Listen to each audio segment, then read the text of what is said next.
Welcome to 30 Days of Marketing Mavens. 30 days, 30 experts, 30 marketing niches. Brought to you by Profit Master Business Solutions. More leads, more sales, and more revenue for your small or medium-sized business.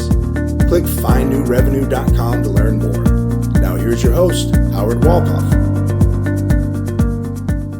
Welcome back to 30 Days of Marketing Mavens. I'm Howard Walpoff, your host. This is brought to you by Profit Master Business Solutions. And we're excited to have you back, and we're excited to have a new conversation today.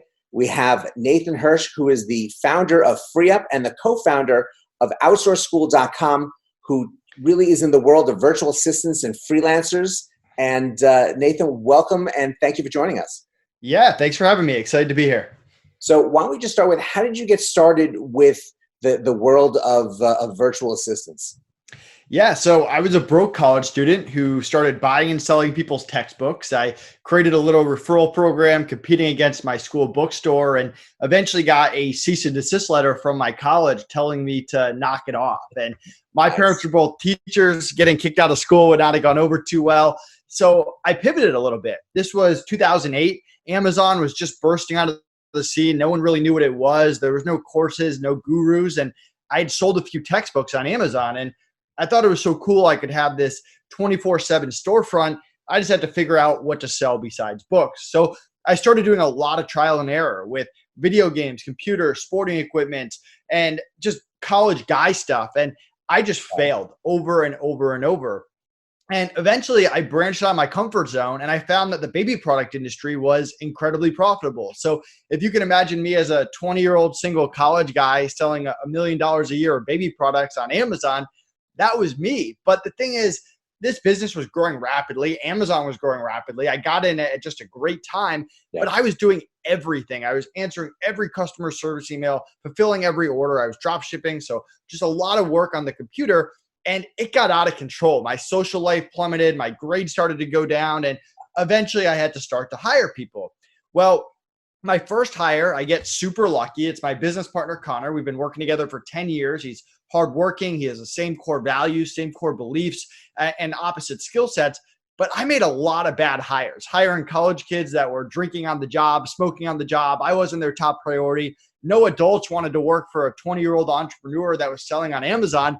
And so out of necessity, I turned to the remote hiring world, the Upworks, the Fivers, and I just wanted something faster than posting a job, getting 50 applicants to apply, interviewing them one by one. It just took up so much of my time that I kept looking and looking. And eventually I had the idea to build my own marketplace, FreeUp, which was everything I wanted in a marketplace and more, because I couldn't find it out there. So that's kind of how I entered the remote hiring world.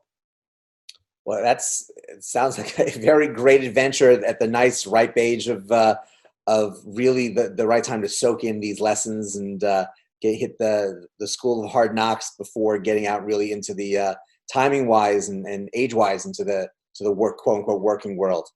But and that's the wild west of Amazon as it was launching and getting out there. You really got to see firsthand how the platform grew and how people interacted with it and used it as a shopping platform. Yeah, I mean, it was the wild, wild west. There wasn't that many sellers. It was me and a few other people, and Amazon was coming out with new rules, changing their algorithm. Software started to come out. It was just a wild, crazy time. And although I never really built a brand on Amazon, I kind of learned everything not to do in a business pretty early, like you said. And then when I started FreeUp, I had learned a lot of different lessons, like putting all my eggs in one basket and how to network and sell and talk to people. And I really used those skills to hit the ground running with FreeUp. And obviously hiring was the most important. We started FreeUp with a great core virtual assistant. We were able to hire faster and better. And even when we sold FreeUp 60 days ago, we had an awesome core virtual assistant team, no US employees, and they're rock stars. I'm still good friends with them. That's definitely the worst part of selling is I'm going to miss them, but we set them up for success. And we really believe in using virtual assistants to grow your business. So let's dive into virtual assistants right now, because I know for myself, I'm finding that trying to do my work and trying to do all my social media posts and trying to book people for appointments, and the list goes on. It's very hard for one person to do and to balance their life and to get some sleep and not forget to do something on a certain day. how first of all, how do you find the virtual assistants, and how does someone find the right virtual assistants opportunities for them? Yeah, so go to freeup.com. Even though I'm no longer associated with them, I strongly recommend them. I love them. I negotiated a lifetime discount with FreeUp as part of the buyout, so I'm going to continue to use them. They spend a lot of time vetting VAs. They only let 1 out of 100 applicants onto the platform, so that's your go-to source.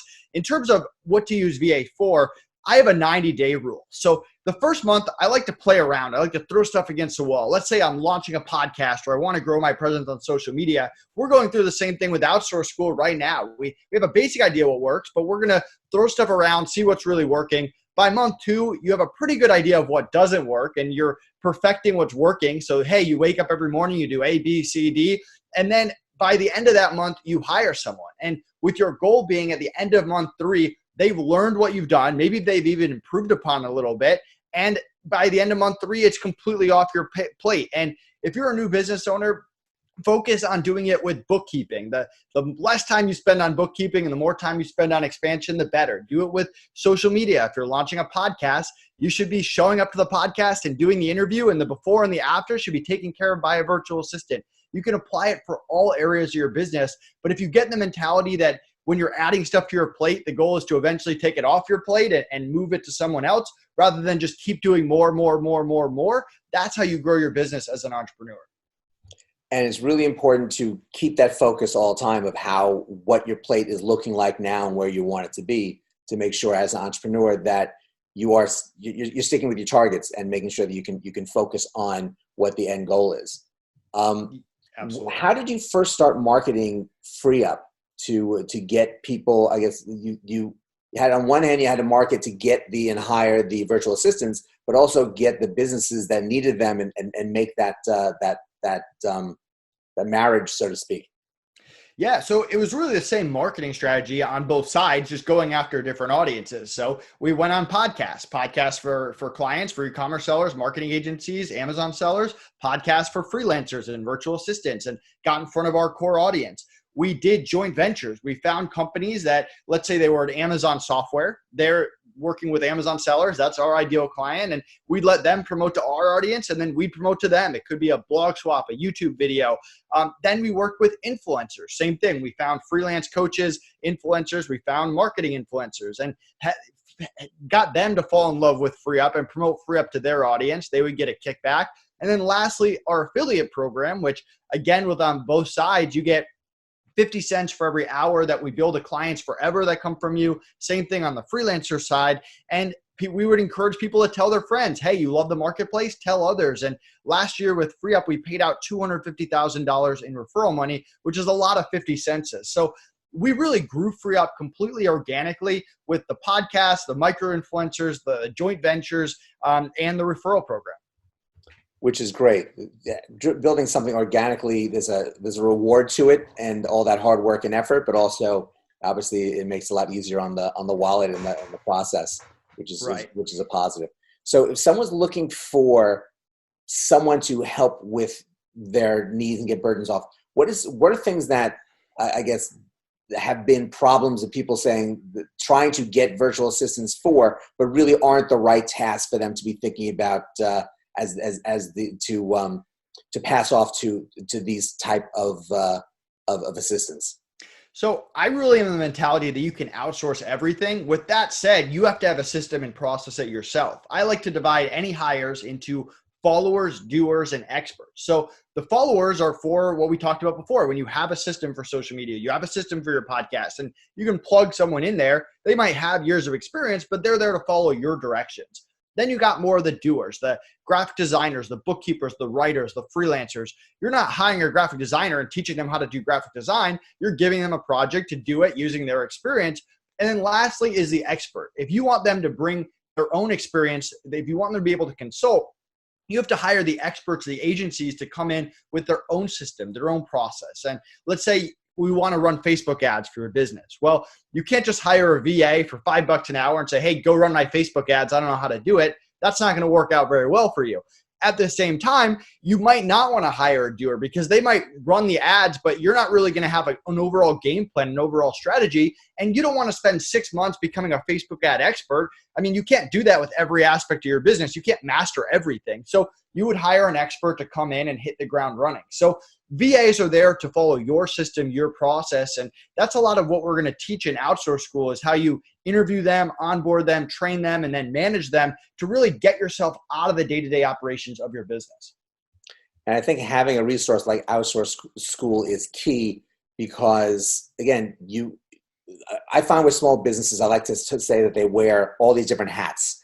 And sometimes the hats fit and sometimes they don't. And trying to race to become that expert, like you've said, can really take a lot out of their day where they need to be doing other things. And I sense that Outsource School is going to be that guide to help make sure that the structures of business and flow of workload is working in the right way so that the business owner isn't overburdened in the knowledge process. Right. And we didn't just wake up one day and hire 35 full-time VAs and cross our fingers and hope that it worked out. I mean, we went through a vigorous process. We interviewed people. We have a set questions that we ask. We have what we're actually looking for in a person, the skill, the attitude, and the communication, the full trifecta. We didn't just have them show up for work on the first day and not prepare them. We onboarded them. We let them know what to expect so that they knew what they were getting into and even had a chance to back out before the job started because we'd rather have that than have them work for 2 months and have to start over again. We had certain systems to train them that were efficient, that were fair to them and good for us. And then once you've invested all that time and money into someone, you want to be able to keep them. You don't want to have that revolving door. So how do you get them to buy into the business? How do you get them to like the culture and feel like the company's a family? How do you manage them and hold them to these high expectations and have quarterly one-on-one meetings and weekly meetings to get the team on the same page and then set them off to execute and come again the next week? So we're really going to teach based on our experience on how we grew FreeUp from $5,000 to $12 million a year with 35 VAs in the Philippines by really going through that exact process that we followed. Well, I think it's great. I think it's for you. I see it's a great step from what you're doing with FreeUp and such an amazing resource for small business owners. So let me pose the general question that we've been asking. What is your number one strategy that's really working well for you and your clients to achieve their marketing goals? It's funny. So this is one thing that I've gotten known for is networking. And more than just networking, I try to meet 3 new entrepreneurs every single week. I will cold reach out to them. I'll find people that have similar connections. And I'm not going in there to pitch them or sell them on my company. I'm going in to just learn about them, tell them about what I'm up to. If I can add value or we can work together or help each other, that's great. If not, it's always good just meeting other entrepreneurs. And that's just the beginning. You can build great relationships with people and they'll start to refer other people. You'll start to get better well known in the industry. Maybe some of them will end up buying your product or becoming one of your clients. And if you're meeting 3 new entrepreneurs every single week, you're going to meet a lot of people over the course of a year. And a lot of people are running their businesses for years. So a lot of people don't think about that. They're so focused on the ads, they're organic and all of that. Make sure that networking is in your calendar to do every single week or every single day. And you'll see a lot of long-term benefits. And it's so important. And I know this January, I've thrust myself back into networking. Thankfully, been able to build a couple of new groups here locally in Jacksonville, Florida. And it's just trying to nurture those relationships, whether it's in person, whether it's things you're building on LinkedIn and Facebook, and just being known, being a contact, being a resource as opposed to finding the resources is equally important and really part of the growing process of you as a business owner. Yeah, I couldn't agree more. But I'm just blown away by just virtual assistants because I know that's where I think my business is going with over the course of this year. So I'm really excited that I feel now networking with you. I now have a resource of knowledge that understands it a lot more and then can definitely be of guidance to me and obviously to others with what outsourceschool.com is going to be. So thank you so much for joining us today. And I really appreciate you sharing your volumes of wealth of knowledge with us. Yeah, thanks so much for having me. If anyone's interested in learning more, go to outsourceschool.com. You can join our wait list. We give out free tips, free information every week to help you along your remote hiring journey. And you can follow me on social media, Nathan Hirsch, or the real Nate Hirsch. Feel free to reach out to me. I love talking to other entrepreneurs, and I'd love to help you in any way that I can. Okay, well, Nathan, thank you so much again. And everyone, thank you for joining us. This is another day of 30 Days of Marketing Mavens. We really hope you enjoy this and enjoy the rest of the conversations we're going to have. So have a great day. Thank you.